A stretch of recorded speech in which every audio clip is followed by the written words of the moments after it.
Olá, tudo bem? Sejam bem-vindos, sejam bem-vindas todos os participantes do segundo Fórum Online de Educação, Meio Ambiente e Sustentabilidade. Eu sou o professor Ivo Dickmann, estou aqui com a professora Fernanda Scheninger, onde a gente vai dialogar um pouquinho sobre ecologia e ecopedagogia. E tudo que envolve, né, Fernanda? Quando a gente fala desses dois conceitos, claro, como a gente está colocando aqui de modo bastante abrangente, tudo que envolve, né? Seja bem-vinda também, Fernanda. Obrigada, professora. É um prazer, uma honra dialogar sobre um assunto que tem tomado praticamente todo o meu interesse agora na investigação, não só referente à pesquisa, mas ao meu próprio ser e fazer enquanto prof. Que legal. Só para vocês que estão nos assistindo saber, eu trabalho aqui na UNO Chapecó no mestrado em Educação e a Fernanda é mestranda em Educação, onde o tema da dissertação dela é orientada por mim, né, fazendo um trabalho coletivo, lembrando também da nossa colega Prof. Anelise do Amaral, que é co-orientadora, né, numa rede que a gente tem aqui entre o TFPR do Paraná, dois vizinhos, e a UNO Chapecó. A gente faz esse trabalho coletivo a 6 mãos, sobre as aproximações de distanciamentos entre ecologia e ecopedagogia. E a obra de referência da ecopedagogia nós usamos aqui do Francisco Gutierrez de Cruzado, Ecopedagogia e Cidadania Planetária, e da ecologia estamos usando como referência, né, o Odum, que é ecologia, né, então que é considerado, digamos assim, o pai, né, ou a pessoa que realmente formatou esse conceito, né. Então vamos lá, Fernanda, se nós fôssemos perguntar hoje aqui para quem está nos assistindo, e agora você ajuda a nos responder, o que é ecologia? De onde que vem isso? Por que isso se relaciona tanto com a biologia, que é a tua formação inicial? E será que é possível falar de ecologia em outros espaços também, em outros campos de conhecimento? Não é uma boa pergunta para nós começar? Sim, vamos lá então, tentar ser sucinta e ao mesmo tempo completa. A ecologia, então, ela é um termo que surgiu no final do século XIX, né, através do Haeckel, e ele juntou, então, dois termos que são essenciais aí, que hoje também estão dentro da nossa investigação, que é o oikos, né, a nossa casa comum, e o logos, que é o argumento, o estudo, o conhecimento. Então, seria conhecer a nossa casa comum e quem ela habita, né? Só que só lá no final do século XX, através do Odum, que a gente conhece como pai da ecologia moderna, né? Já falando de uma ecologia moderna, que houve, então, a fundamentação, inclusive ele tem um livro, né? Foi ele quem escreveu o livro Fundamentos da Ecologia, e aí ele tentou descrever como que funcionam os ecossistemas, né? Ecossistema que é um conceito-chave dentro da ecologia, né? Como que funcionam as relações dentro dessa nossa casa comum. Então, inicialmente, ela surge como uma descrição dos processos físicos químicos que acontecem aqui no nosso planeta, como que os organismos se relacionam, mas ainda dentro de uma perspectiva descritiva, de compreensão, mas sempre lembrando mais físico-química. O que isso quer dizer? Das consequências dessa relação enquanto natureza, né? Perceba que, falando nesse sentido, é muito dentro do que a gente estuda lá nas ciências biológicas, né? Compreender quais são as reações, quais são os movimentos que acontecem dentro do mundo natural. Só que ela teve uma caminhada, ela ao longo do tempo, foram surgindo outras ecologias, que é o que a gente vem tentando compreender. Então surge uma ecologia humana, ecologia profunda, ecologia integral, porque percebe-se que todos os organismos estão interrelacionados, inclusive o ser humano. Então, eu não posso falar de uma ecologia primeira, né, que é aquela ecologia lá de tentar compreender os organismos, os outros organismos que estão no planeta, e me colocar fora disso. A gente vem percebendo que não tem como a gente fazer esse diálogo, até porque nós estamos imersos, né? Nós estamos num ponto bem decisivo nesse movimento que acontece dentro do nosso planeta. Então, essas diversas ecologias que vêm surgindo, elas vão relacionando outros aspectos, como o aspecto social, por exemplo, né? Que a gente percebe que não tem como dissociar, que eles são inerentes ao natural. E eu acho bacana você começar por aí, porque essa questão do eco, que vem do grego oikos, né? E eu fiz um mapeamento esses dias, Fernando, num dicionário de grego que nós temos na nossa biblioteca, e a palavra oikos tem umas 2 ou 3 páginas de significações. Eu só quero trazer algumas aqui para te ajudar, para nos ajudar nesse entendimento. Eu acho que tanto o Hegel quanto o Dunn são muito felizes de utilizar, né, ecologos. Para mim está tudo bem, não é um problema. Mas eco significa também, além de significar casa, né, que é o nosso lugar, significa também lugar, né, onde nós estamos. Portanto, a gente vai redimensionando para esse nosso lugar de sobrevivência enquanto físico, químico, biológico, mas também lugar de vivência enquanto uma dimensão social do oikos, né? Eu acho que é muito legal. E uma outra interpretação de oikos no dicionário grego é casa. Casa, que é exatamente essa ideia de uma construção. Veja, não existem casas prontas, né? A gente constrói casas. E me parece que aqui tem uma dimensão legal de tomar o eco como algo construído, né? Algo que serve para mim viver, para mim me alojar, que não estava antes na natureza. Ou seja, o oikos, além de ser o lugar, de ser o espaço natural, ele é também o espaço construído. E uma outra coisa que eu acho muito legal, que é um terceiro significado que me chama muita atenção, em alguns momentos é traduzido como família. E olha que interessante, né? Antigamente se dizia, de que casa tu é? Ah, eu sou dos Dickmann, né? Você é do Schengen, né? É a nossa casa, é a família, né? Medieval esse conceito, né? Já bem superado, mas assim, a ideia de família é o que se constrói dentro da casa, ou seja, é um terceiro movimento, né? Um terceiro espaço, né? E já aqui inclui, o que ainda na casa e na natureza não está, a dimensão emocional. Me parece que família cria laços que não são laços naturais, são laços sociais, são laços emocionais, são laços sentimentais. Ou seja, o oikos aqui, para além do biológico, do físico e do químico, que é fundamental, e está tudo, como eu disse, está tudo bem ser assim, ele se alastra ou se espraia para outros significados que, para nós, por exemplo, quando a gente vai discutir a pedagogia é fundamental, né? Então, o eco do ecopedagogia, com certeza, né? E essa é uma superação fundamental que a gente precisa fazer, não é o eco do lugar, da natureza, já é um outro eco que a gente vai discutir depois. Isso é muito legal pensar assim, né? Porque logos da ecologia, logos, a tradução grega é discurso, ou linguagem, ou talvez até mesmo pensamento, né? Então aqui seria pensar sobre o lugar natural, ecologia, né? Ou um discurso sobre o lugar natural. E me parece que é super importante, porque às vezes a gente não sabe exatamente que lugar que a gente está. Se a gente perguntar, né, Fernanda, para as pessoas, qual é o teu ecossistema? Né? Qual floresta qual é o teu bioma? As pessoas não sabem. Isso está no âmbito da biologia, da ecologia. Não parece que ainda, quando a gente fala de teoria crítica da educação, ainda a gente nem tem uma teoria crítica da ecologia, não é verdade? Não parece assim? Sim, inclusive tentar investigar os sentidos, né? Não só da ecologia, não só dessas diversas ecologias, mas mostrar para as pessoas que nós somos a ecologia, né? Ela não está como uma explicação de um lugar ou como ela é uma razão de ser, uma razão de viver que é inerente ao humano, ela é inerente ao natural, mas ela é inerente àquilo que foi socialmente construído também, porque o ser humano ele tem uma dimensão que foge ao natural, mas que ela está aqui dentro das nossas relações, né? E impactam todas as nossas relações, não só ser humano com ser humano. Né? Exato. E eu acho que eu estava assistindo um documentário essa semana do Stephen Hawking, ele estava dizendo que tudo está sobre as regras da natureza, né? Ele, como um físico, obviamente, né, ficava mais fácil afirmar isso.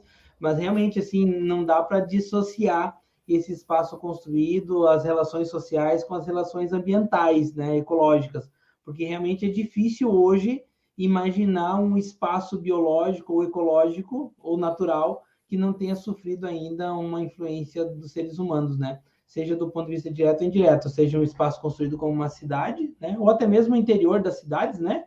Toda a cerca do interior da cidade, de uma granja ou de uma pequena chácara, uma pequena propriedade agricultura familiar, a cerca já é intervenção humana, né? A criação de gado ou de frango, ou seja, de qualquer cultura ali, já é intervenção humana, né? Então, são poucos os espaços de forma direta e indireta também, porque às vezes a gente vê nos documentários de natureza, aquelas florestas parecem intocadas, né? Mas elas sofrem, né? Do ponto de vista das chuvas, do ar, das tempestades e da poeira, a gente sofre todo tipo de influência, né, das sociedades humanas. Então, é muito difícil dizer que nós temos ainda um espaço de natureza intocada, como o livro de Eggs afirma em alguns momentos.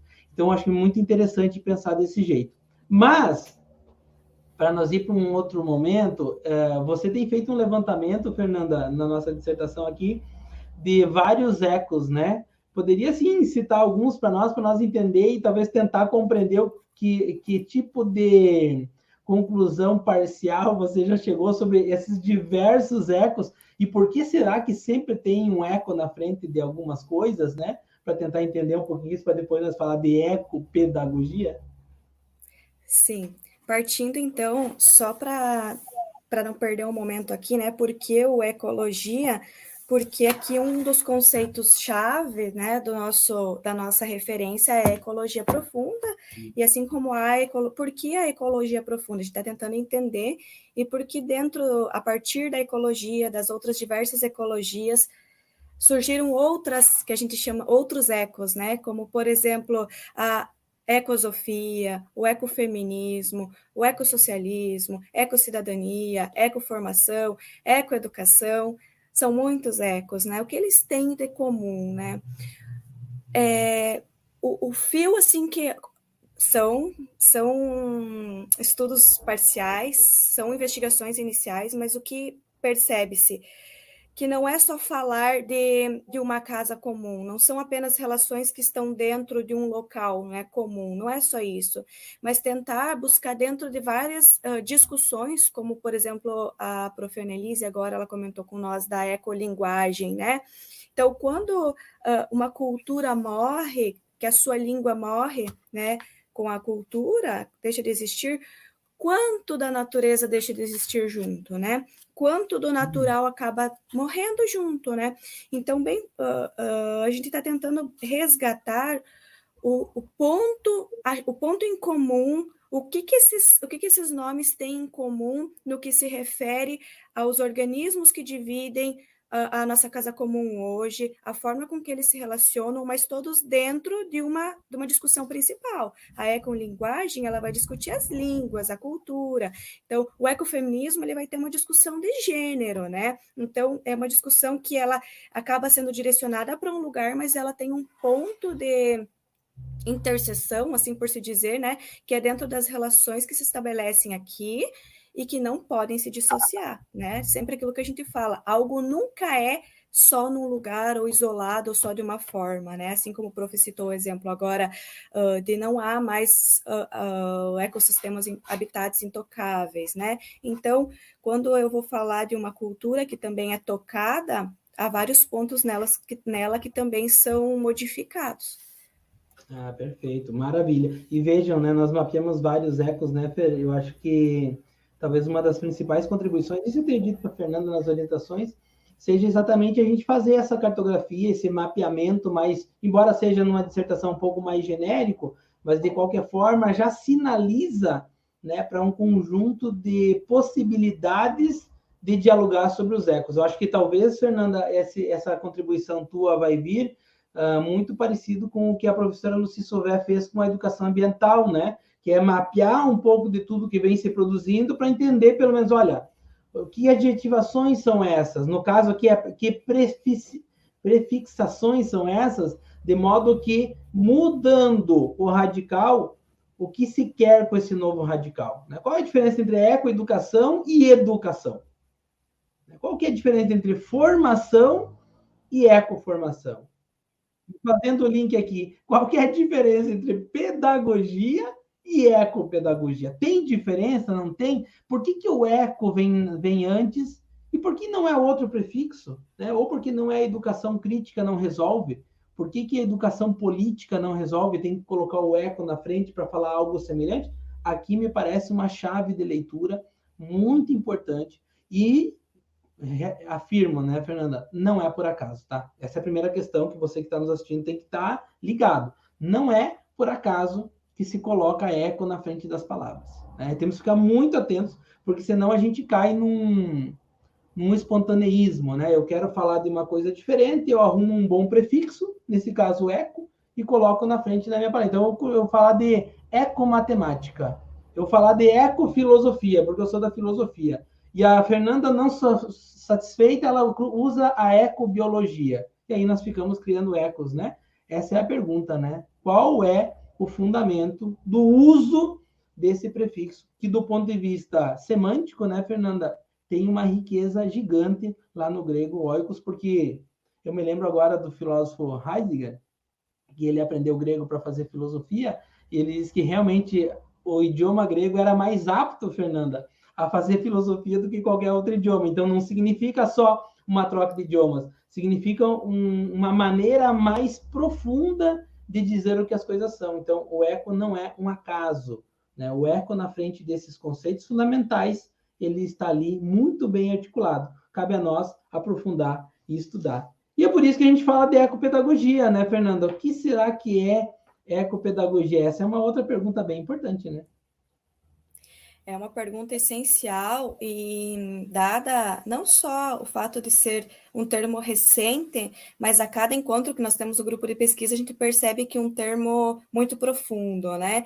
E um termo enraizado, assim, em questões que são muito complexas, né? Não só nos seus conceitos que ela assume, né? Como a ecologia profunda, a gente tem os outros conceitos como a pedagogia também, né?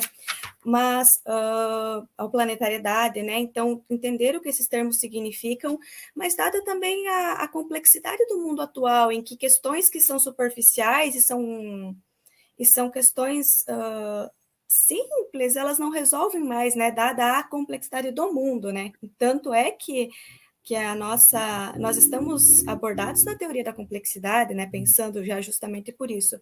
Então, o que a ecopedagogia ela vem a contribuir não só na formação, mas nas relações do mundo atual?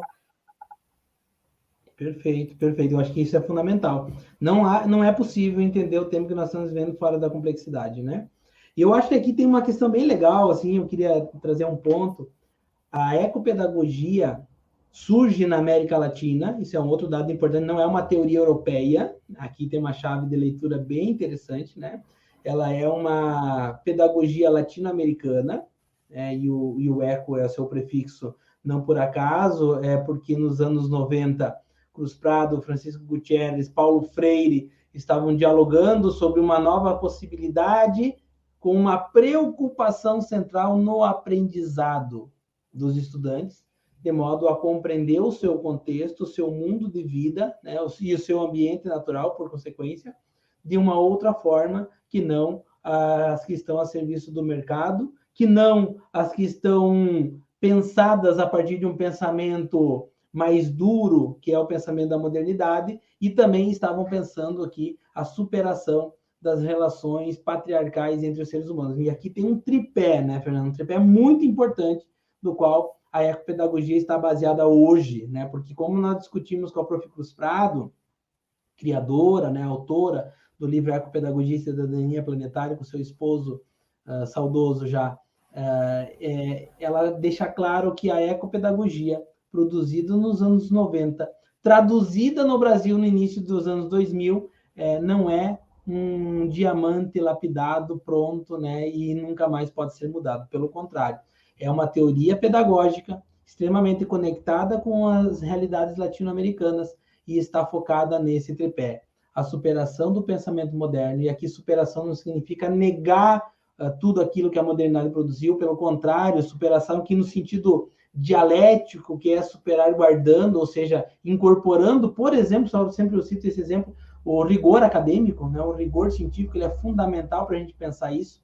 Do ponto de vista, esse pensamento moderno gerou o que a gente chama hoje de capitalismo, que são essas relações de acumulação do capital pela alienação do trabalho, especialmente da classe trabalhadora, e desse modo a produção da riqueza absoluta ou hiperriquezas, que gera a superpobreza, né? Nós dialogávamos esses dias, Fernando, com a outra colega aqui, que está na pesquisa, que ninguém é contra a ODS do fim da pobreza, né? Agora, e se tivesse uma ODS sobre o fim da riqueza, será que não teria gente contra, né? Isso mostra a perspectiva liberal ou neoliberal das ODS, que são importantes, né? Mas que, pelo menos, que se saiba que são liberais e neoliberais.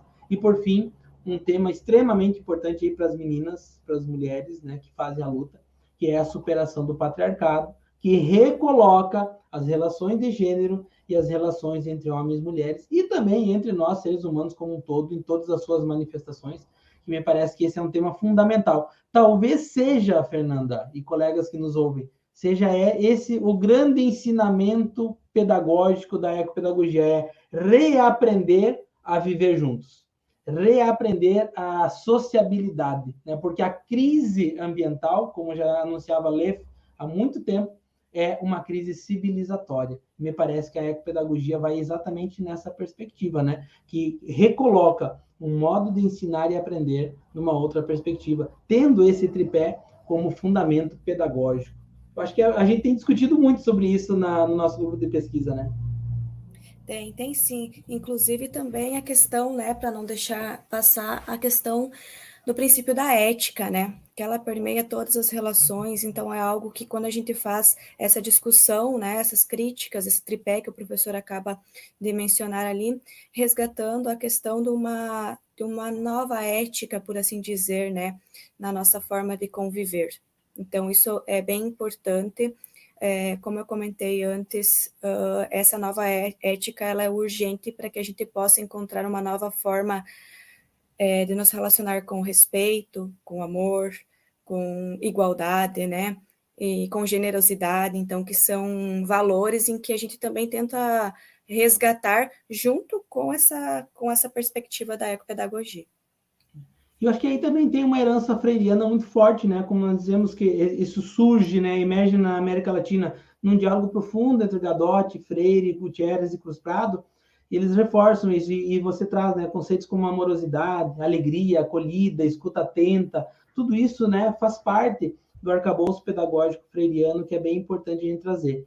Só para nós, antes de encerrar, eu quero trazer um tema que a Prof. Cruz Prado tem insistido conosco, né, Fernanda? A gente tem dialogado bastante com ela nesse sentido, que é o tema da mudança daqui do livro dela, né, de cidadania planetária para cuidadania. Então, em vez de cidadania, ela problematiza isso, de que o termo cidadania está muito ligado a uma perspectiva burguesa, né? Era cidadania para os homens europeus, né? Então, esse conceito não veio como herança, embora a gente goste dele e use bastante, não veio como herança de conquista de direito e dignidade humana, tanto que a América Latina, ou a periferia do mundo, né, ainda continua muito sem cidadania, muito sem dignidade. Então, é um conceito para o homem branco, rico, europeu. E ela vai chamar, então, a atenção, conectando aí um diálogo com Leonardo Boff, do cuidado, né, do saber cuidar. Então, cidadania já agora precisa ser cuidadania. As mulheres argentinas, no diálogo com ela, chamaram a atenção, dizer, olha, esse conceito ele é bastante burguês, e ela vem falando bastante disso. É um conceito que a gente convida as pessoas a nos ajudar a elaborar sobre ele, né? Porque, sem dúvida, parece um conceito já pronto, cristalizado. O que eu queria chamar a atenção nesse sentido, né, Fernanda? A gente tem que tomar cuidado para não cair na armadilha do conceito, né? Ele, às vezes, ele vem historicamente se afirmando, e talvez ele vem, na verdade, se afirmando do ponto de vista ideológico, né? E a gente vai aceitando ele com muita naturalidade. Então, a Cruz Prado vem nos chamando a atenção, a gente vem cuidando disso, né, de alguma forma, mas eu acho que tem muito espaço ainda para bastante pessoas se debruçar sobre esse conceito de cidadania, sem dúvida nenhuma, né? Muito bem. Fer, antes de nós terminar, eu quero só reforçar aqui a leitura, além dessa obra, que é a obra capital da ecopedagogia, né, Cidadania Planetária, tá? Reforçar a leitura do Odum, né, que é uma obra também que, eu queria entender mais de ecologia. Sim, tá aí, né, essa obra aqui. Nós compramos na internet, né? Eu acho que eu paguei R$6. Gente, tá muito barato. Os livros estão aí, né, de forma muito barata para você adquirir. O meu é de 77, né? Eu não tinha nem nascido ainda em 77. E o Pedagogia da Terra, do professor Macir Gadotti, que é uma obra, assim, também, junto com a Cruz Prado, uma obra de referência que nós aqui no Grupo Palavração estaremos nos debruçando sobre ele para estudar sistematicamente. Além disso, mais 2 convites. Nós estamos publicando em breve o nosso livro de ecopedagogia, né, com as entrevistas do canal Ecopedagogia, e também traduzindo o professor Greg Misiazek, que é um norte-americano que trabalha na China, uma das pessoas que mais produz sobre ecopedagogia hoje. A gente está trazendo as obras do Greg para o Brasil, e sem dúvida nenhuma vão se tornando aí referência para quem quiser aprofundar e estudar, como a Fernanda faz, né, o tema da ecopedagogia. Fê, da minha parte é isso. Passo a palavra para você, para a gente dar um tchau para a galera aí, e depois a gente vai se despedindo. Sim, eu só tenho a agradecer o convite, né? É um importante espaço de diálogo e que sempre que possível eu tento participar, discutir, porque dentro da ecopedagogia é uma discussão que está apenas se iniciando. Então, eu gostaria de convidar a todos que têm curiosidade de saber o que é, o que nós debatemos, o que nós discutimos. Nós temos um grupo de pesquisa que é super ativo, que tenta ser... Tenta não, nós somos assíduos nos nossos encontros e nas nossas discussões profundas. Nós convidamos a todos que nos procurem para que se aprofundem, porque eu tenho certeza que depois que vocês tiverem, depois do primeiro contato, vocês vão se apaixonar, vocês vão querer se aprofundar mais e vocês vão perceber que toda discussão, ela é ecopedagógica. Sem dúvida, é isso mesmo, a gente convida, né?